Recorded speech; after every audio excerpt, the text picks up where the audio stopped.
2-2.5 महिन्यापूर्वीची गोष्ट आहे. ज्यावेळेला RVNL सारखी कंपनी खूप लोक रेकमेंड करत होते.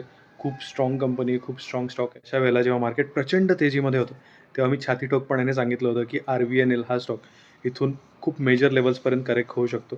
380 ते 410, 420 या लेव्हल्सपर्यंत येऊ शकतो. या बेरिश वेला बऱ्याच जणांनी काउंटर केलं होतं.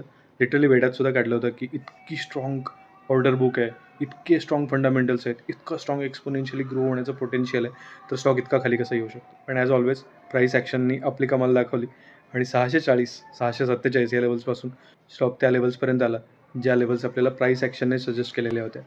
याचा डिटेल्ड व्हिडिओ तुम्ही बघू शकता. खाली पूर्ण व्हिडिओची लिंक दिली. 21 सप्टेंबरला हा व्हिडिओ पोस्ट केलेला होता. सो आय वुड से हा सूर्य, हा जयद्रथ आणि यातून इतकंच सांगायचं आहे, की आपण कोणत्याही गोष्टीचा डिटेल्ड आणि व्यवस्थित पद्धतीने अभ्यास केला, तर आपल्याला खूप चांगले रिझल्ट्स मिळू शकतात. फक्त स्टॉक बायिंगच नाही, तर स्टॉक कोणत्या वेळेला सेल करायचा, कधी प्रॉफिट बुक करायचा, हे सुद्धा आपल्याला चांगल्या पद्धतीने कळू शकतं.